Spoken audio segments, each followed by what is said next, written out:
भाद्रपद नक्षत्र और शनिदेव।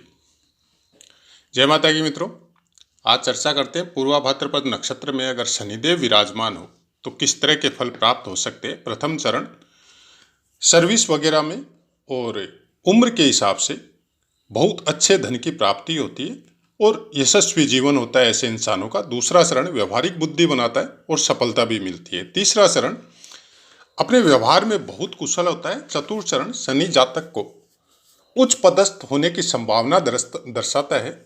अगर गुरु की दृष्टि हो तो इंजीनियर या आर्किटेक्ट भी बन सकते हैं।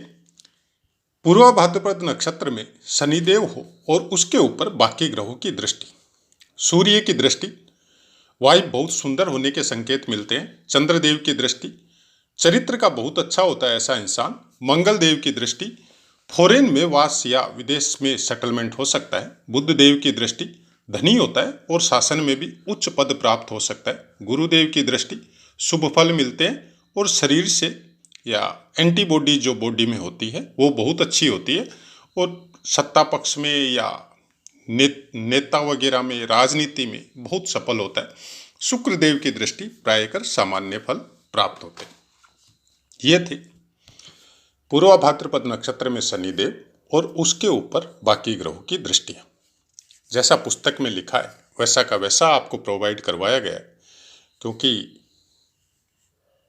बहुत से नक्षत्रों के शुरुआत से तो नहीं लेकिन मिडिल में कुछ कमेंट्स ऐसे आए थे, तो उसके द्वारा हमने कुछ नियम बना दिए वीडियो के कि फर्स्ट पार्ट जो रहता है वो जैसा पुस्तक में लिखा है वैसा का वैसा आपको बताया जाता है।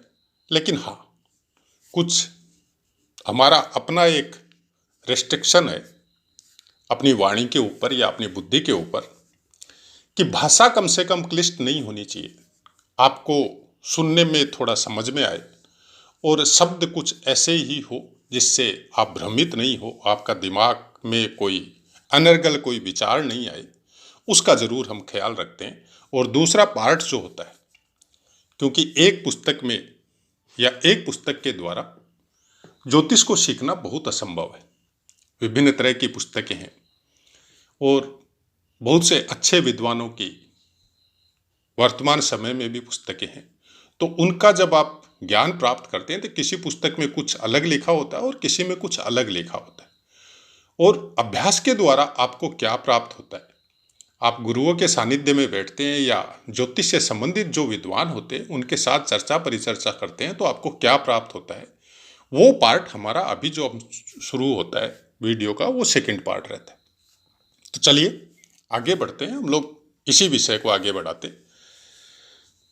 फर्स्ट हमेशा ही बोलते हैं, हर वीडियो में बोलते हैं कि किसी भी नक्षत्र को या किसी भी ग्रह को या किसी भी चरण के द्वारा जो फल पुस्तकों के द्वारा निकल के आता है, कि मान लीजिए वो बहुत अच्छा निकल के आ रहा है, तो अति उत्साहित होने की जरूरत नहीं है।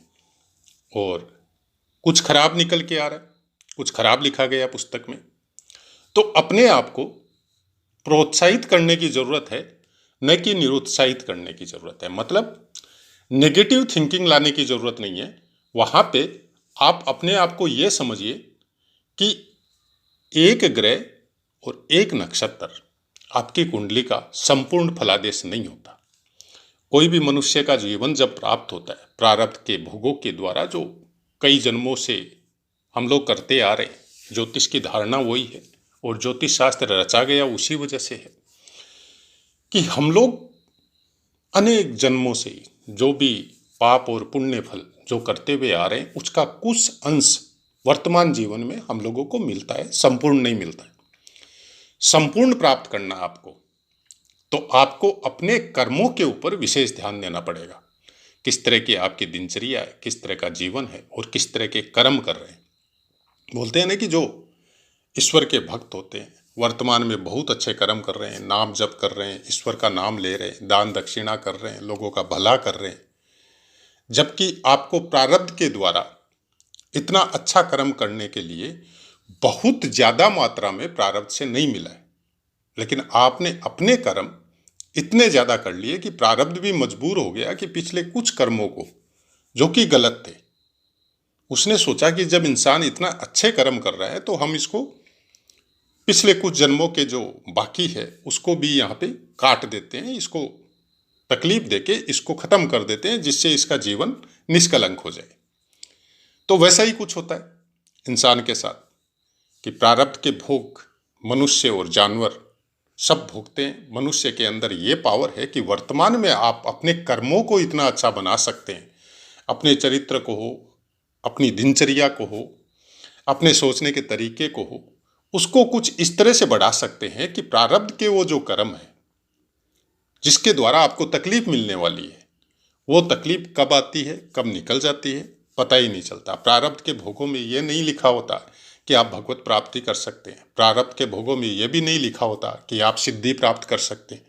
प्रारब्ध के भोगों में ये भी नहीं लिखा होता कि आप योगाभ्यास कर सकते हैं, आप जीवन की उस उच्च श्रेणी में जा सकते हैं ईश्वर की भक्ति के द्वारा या नाम कीर्तन के द्वारा या मंत्र जाप के द्वारा। प्रारब्ध के भोगों में ऐसा कुछ नहीं लिखा होता है। ये बात ज्योतिषी भी बोलते हैं या ज्योतिष भी बोलती है। ज्योतिषी का तो मैं नहीं कह सकता, ज्योतिषी और ज्योतिष दोनों अलग अलग सब्जेक्ट। ज्योतिषी जो भी, चाहे हम है चाहे कोई और है, उसका बताने का तरीका सबका भिन्न भिन्न हो सकता है। लेकिन जो ज्योतिष है, जो ज्योतिष की पुस्तकें हैं या ये ज्ञान जो हम लोगों के पूर्वजों ने हम लोगों को दिया, उस ज्ञान का मेन मकसद यही होता है कि इंसान किस तरह से अपनी दिनचर्या को व्यवस्थित करे और वर्तमान में कुछ इस तरह के कर्म करे कि जो प्रारब्ध के भोग उसको मिलने वाले हैं, जो भी गलत है, वो अपने आप को इतना मजबूत बनाए कि वो आए तो उसका कोई अहित ना हो। इसी का नाम मनुष्य जीवन है। अगर हम लोग उसी भोगों में या उसी दिनचर्या में लगे रहते हैं तो फिर वो ग्रह नक्षत्र जो प्रारब्ध के भोग जो पशु पक्षी जानवर और मनुष्य के ऊपर भी जो लिखे गए हैं अक्षरश वैसे के वैसे भोगने पड़ते। और अगर चेंज कर लिया, सुधार कर लिया, तो शायद फीलिंग भी नहीं होती है और अपने आप को कुछ इस तरह से सुदृढ़ बना लेता है इंसान कि हो सकता है सबके सब भोग एक जन्म में नहीं प्राप्त हो और नहीं कट सके, लेकिन फिर आगे वाला जीवन बड़ा सुंदर हो जाता है। और बहुत सी ऐसी बातें जो साधु संतों के द्वारा भी सुनने को मिलती है, हम लोग भक्ति मार्ग में जब प्रवेश करते हैं तो उन पुस्तकों के द्वारा भी सुनने को मिलती है। और यही चीज़ ज्योतिषी जो अच्छा विद्वान है वो आपको प्रेरित करता है या बताता है। बहुत से साधु संत हैं हम लोगों की धरती पर जो सोशल मीडिया के द्वारा भी मिलते हैं और विदाउट सोशल मीडिया के भी अपने आप को सीमित एक क्षेत्र में रखते हुए मिलते हैं। जब हम लोग उनसे मिलते हैं तो वो भी ये बात बोलते हैं कि ठीक है, आपकी उम्र छोटी है, प्रारब्ध के द्वारा ज्योतिष के द्वारा आपका अष्टम स्थान या द्वादश स्थान कुछ इस तरह से है कि हो सकता है आपको इतना उम्र का भोग नहीं लिखा हो सकता है आपके जीवन में सुख भोग या शारीरिक भोगों की मात्रा में अनिष्ट की संभावना लिखी हो। लेकिन जब आप अपने आप को इनसे दूरी बना के कुछ दूसरी लाइन पकड़ते हैं, दूसरी यात्रा में जब अपने आप को विस्तार देते हैं, तो ये सब चीजें फिर आपके लिए नगण्य हो जाती है। तो ऐसा ही कुछ है ज्योतिष को हमारा समझने का तरीका या समझाने का तरीका। शनिदेव दुख के कारक बताए गए हैं कि जहां भी बैठते हैं उस जगह में या उस जगह से आपको मोह माया से छुड़ाने की कोशिश करते हैं। जो छोड़ देता है उसको बहुत अच्छी गति प्रदान करते हैं और जो नहीं छोड़ता है वो बार बार दुखी होता है, बार बार परेशान होता है कि आप कुछ प्राप्त करना चाहते हैं और आपको मिल नहीं रहा है। तो फिर आप ज्योतिषी के पास आते हैं, फिर आपके लिए शनिदेव की प्रताड़ना या शनिदेव का डर या शनिदेव की भ्रांति वो बताई जाती है और उसके द्वारा फिर आप हवन करो, यज्ञ करो, जाप करो, दान करो कि आपके शनिदेव प्रसन्न हो जाएंगे। क्या ऐसा संभव है कि जो कानून के अनुसार या जो ग्रहों के कानूनों के अनुसार जो कुकर्म हम लोगों ने किए हैं, तो कोई चढ़ावा चढ़ा देने से उसको प्रसन्न करके उसके जो दंड विधान है उससे क्या हम लोग बच सकते हैं? कोई नहीं बच सकता। जब ईश्वर खुद पृथ्वी पे अवतार लेने के बाद ग्रहों के दंड के भोग उन्होंने भी भोगा है, तो आप और हम तो साधारण इंसान हैं। हाँ, आप अपनी दिनचर्या को व्यवस्थित करिए। जैसे ग्रह आपको चलाना चाह रहे हैं, जो ज्योतिष पूर्वजों के द्वारा संस्कार स्वरूप हम लोगों को नियमों में कन्वर्ट करके बताई गई है, उनको फॉलो कीजिए, तब शायद सुधार हो सकता है। लेकिन दिनचर्या अव्यवस्थित है, मन में किसी के प्रति कोई दया भाव नहीं है, किसी का भला करने की कोई प्रेरणा नहीं है, हर समय स्वार्थ में बिजी रहते, तो फिर वो पीड़ा भोगने में भी आपको उत्तरदायी रहना पड़ेगा। आपको अलर्ट रहना पड़ेगा कि इस चीज की ये जो सजा है वो आपको आनी आनी है, चाहे आप हो चाहे हम हो। किसी भी ग्रह को अगर दान दक्षिणा करने से या मंत्र जाप करने से उसकी ऊर्जा को, उसके प्रारब्ध को अगर हम लोग नष्ट कर सकते तो फिर कोई नहीं भोगता, सब कर सकते थे और सब कर सकते। तो इसी आशा के साथ कि ज्योतिष को आप ज्योतिष की तरह देखिए, उसकी जो एक्चुअल जो कहानी है या एक्चुअल जो उसका सारांश है जो वो आपको प्रदान करना चाहती है, उसको समझने की कोशिश कीजिए। न कि इसको समझने की कोशिश करें कि आपका ये ग्रह एक्टिव नहीं है तो इसको एक्टिव कर लो आप, ये आपका भाव एक्टिव नहीं है तो इसको एक्टिव कर लो आप।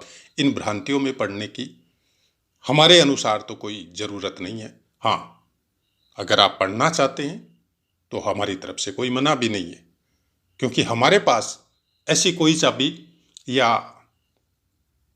ऐसा कोई सिद्ध मंत्र या ऐसी कोई सिद्ध शक्ति नहीं है कि आपके किसी भाव को हम एक्टिव करवा सके, आपके किसी ग्रह को हम एक्टिव या डीएक्टिव कर सके, इतनी शक्ति नहीं है। अगर किसी के पास है तो हम उसको मना नहीं करते, वो कर सकते होंगे। हम तो सीधी सी बात जानते हैं कि प्रारब्ध का जो भोग है हर इंसान को भोगना पड़ता है, चाहे वो ज्योतिष सीख ले चाहे नहीं सीखे। लेकिन वो भोग किस मात्रा में आपके ऊपर आएगा ये आपके कर्म डिसाइड करेंगे। बहुत अच्छे कर्म कर रहे हैं तो कब आएगा पता नहीं चलेगा, और कब गया वो भी पता नहीं चलेगा। बहुत गलत कर रहे हैं तो आएगा वो भी पता चलेगा, और आएगा भी थोड़ा उग्र रूप में तो बहुत अच्छे से पता चलेगा, और जाएगा उस समय भी सब कुछ लेके जाएगा। तो वैसा ही कुछ है ज्योतिष का नियम, या आप ये समझ लो कि ब्रह्मांड या ग्रहों का नियम। अब अपनी वाणी को विराम देते हैं, आपसे आज्ञा लेते हैं। जय माता।